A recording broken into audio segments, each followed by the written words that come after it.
many of you were absolutely shocked this morning to wake up to see snow? I have to tell you, I wasn't entirely delighted to see it, but it is something that we can write down in our journals to say, this made May 8th or May 9th kind of special. It's not every May 9th that we get to see snow, is it? But the sun's shining now, and I bet you it's going to warm up just enough that it'll make getting out just really nice.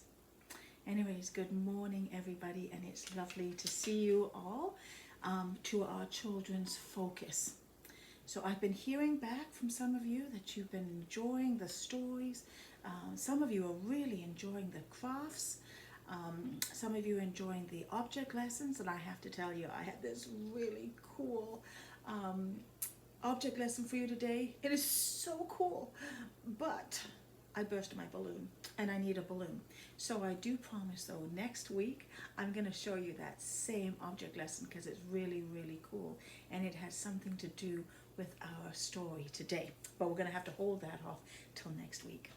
But I just want to say, start by saying, well, you know what? Good morning. Good morning, Marlene. It's really nice to see you. And Annie, awesome to see you today. And Linda, I see you're watching as well. And to our children, I want to say good morning to Serenity. And I want to say good morning to Andre and to Kyler. I think Kyler's going to be watching this a little bit later on. William and Jacob, I want to say hi to you too. And to Ella and Clara, I hope you're both doing well. And Clara, I hope that ankle is really feeling better. Ben, good morning. I hope you're doing really, really well. And Oliver and Foster, good morning. I'm so looking forward to seeing all of you back in Sunday school again. But in the meantime, this is really kind of fun. And actually, I think we've even got Scott watching today. So good morning, Scott. Good morning, Morgan and Tristan. I hope you're both doing really well. And Bella Rose and Violet, I hope you're doing really, really well. It's been a wee while. We miss you. But I know that you're keeping safe, so thank you. Thank you, everyone who is doing everything they can to stay safe.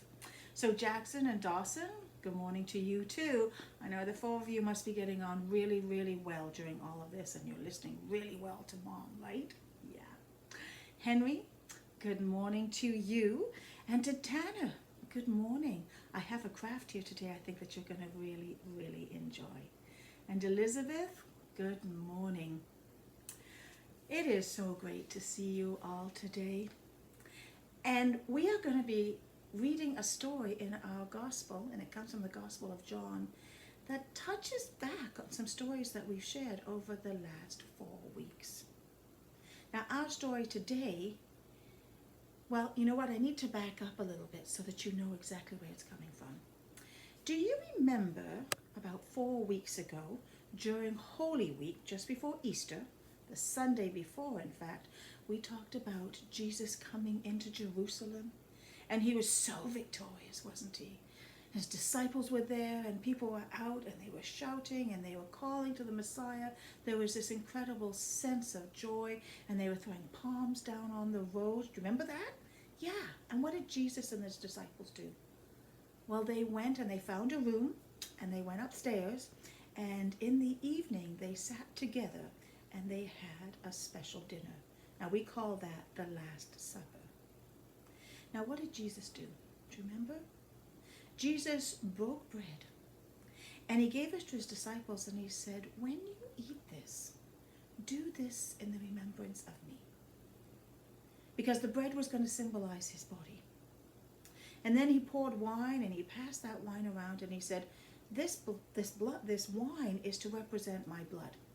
And so when you drink it, do it in remembrance of me. And we know why he did that, don't we? He did that because he knew that he was going to be taken that night. He knew he was going to be arrested, that he was going to be crucified, and that he was going to die, right? But Jesus also knew that he was going to rise again, that he was going to be resurrected, right? And he was going to sit at the right hand of his Father, but he was going to be fully alive. So after dinner, what did Jesus do? Do you remember? We did a card trick with this. Jesus washed the disciples' feet. Yeah, 24 feet. That's a lot of feet. When I do it on church on Monday, Thursday, I maybe have 5 or 6 people, but he had 12. So that was 24 feet he washed. And he did that because he wanted to give them an example of how they were being called to serve one another. And he gave them a new commandment. And that new commandment was to love one another. That was the big thing, that we were to love people. And Jesus said that if we did love people, then that love would make us recognizable as his disciples. He told them this all because he knew he was going to have to go. And so he told the disciples that, and they were very, very sad. So that's where this week's lesson comes in. We're going to talk a little bit more about that on Sunday, but Jesus says to his disciples, right, because now they're all sad, and Peter says, I will give my life for you, I'll follow you, and Jesus is like, oh, you know what, buddy, I know you mean well, but before the rooster crows 3 times, you're in fact going to deny even knowing me. And Peter's like, no, that won't happen. But it did. Anyways, but Jesus says to the disciples, like, okay, like, let's not get all twisted up here, folks. Don't let what I've just told you throw you for a loop. Like, you trust God, don't you? He says to the disciples, and they're like, yeah. Well, then he says, trust me. There is plenty of rooms in my Father's home for all of us. You see, Jesus was talking about when they were all together again. He told them that because he had to go away. But he was going to make some really good use of his time because he was going to prepare a place for all of us to be together. Because you see, that love that God has for Jesus is also for all of us. And God wants us to be together. So Jesus says, I'm going to go and prepare a place for you. And when the time's right, I'm going to come back and I'm going to get you so that you can be with me. And besides which, come on, you already know the road that I'm taking. Well then, Thomas, do you remember Thomas? Doubting Thomas? The one who's always questioning and full of doubt? He says, like, how can we know the way? Right? We have no idea where you're going. What's this road you're talking about? And do you know what Jesus said to Thomas? It was awesome. He said, I am the road, silly. I'm also the truth. And on top of that, I'm also the life. If you really know me, well, then you're going to know the Father. And you're going to know the way. Wow. Imagine that. If you really knew me, Jesus says, you know the Father. You know God. Like, how cool is that? You know, this is something that's really important for all of us to remember. Because Jesus was just like us, right? Jesus was born a baby. He wore diapers, probably not the disposable ones, but he ate baby mush. He probably didn't like his vegetables very much either. He had a job as he got older. He had friends. His feelings got hurt. He cried because he lost dear friends. He laughed because he had silly friends. And he got angry. Jesus got frustrated. Sometimes he even got frightened, just like us. And just like Jesus was born, like us, Jesus died as a human being, just like one day we will. But Jesus has this amazing, amazing promise to us that that's not the end, right? And that he's going to come back and he's going to get us so that we can be with him. But isn't it amazing to know that when you talk to Jesus, you know that he knows what's really going on. And he knows what you're going through. He totally understands. He gets it. He gets you. And he promises that he's going to be with you. And that in the end, everything's going to be okay. May not look like it at the moment, right in the midst of all of this stuff with COVID and not being able to go to church and not being able to go to school. Don't smile too hard there, folks, right? It's going to come to an end. Jesus is going to be with us, and he says it's going to be okay, and that he's going to come back and get us so that we can be with him, so that we can hang out together again. It's like being able to go to your best friend's house for the best ever play date and a sleepover to boot. Jesus is always there for us. And his promise to us is that we'll always be together. And that his power and his love is stronger than anything. Do you remember that night, the night after he rose? Remember we heard about Thomas and Thomas doubting? Jesus came into a locked room, and what did he say to the disciples? He said, I give you peace. And he did something really amazing. He blew the breath of God into them, the Holy Spirit. And remember what we said? That's like Jesus' superpower. And he breathed that superpower into the disciples just like it's breathed into us. And that superpower is his love. And his love is what allows us and gives us the strength and the power and the energy to go out and do what Jesus asks us to do. And what does he ask us to do? To love one another. The love of Jesus is our superpower, and with it, we can conquer absolutely everything. I love having Jesus' superpower, the power of love. It's the best thing ever. And this weekend, we celebrate another kind of special love, don't we? Right? Who knows what tomorrow is? Right? Yeah, it's Mother's Day. And a mother's love, well now, that's full of superpower too. I'm so thankful for my mother and for all of the women who have shown me love and guidance and care. Oh, all of those women, we celebrate tomorrow as we come to church from our comfy seats, of course. And hopefully there's a bouquet or two for the women in our life to say we love you and thank you. But I have a craft today that I think you might want to make, and you could even give it to Mom if she's not there listening. But actually, she might have to help you a little bit. But it's a really cool craft. Do you want to see it? Okay, this is what we're going to do today. Now this one I've already made. So what's that? That is a bird feeder. That's right. And of course, what does it use? Well, we want to do our crafts with the stuff that we have in our houses. So most of us have lots of toilet paper rolls. So this involves a toilet paper roll. That's like a tongue twister. You need that. You need some bird seed. Hopefully you've got some of that in your shed. You need some twigs. I've got some twigs here. You also need some peanut butter. I got peanut butter here. I got chunky, just because nobody likes it, so I'm sure the birds will. If you've got nut allergies, maybe you've got some wow butter at home. And you might need a little bit of sandpaper. So let me show you how we're going to do this. So what I did was I took my toilet paper roll and I made some holes in the top, right? I used a hole punch, but you can use a pencil.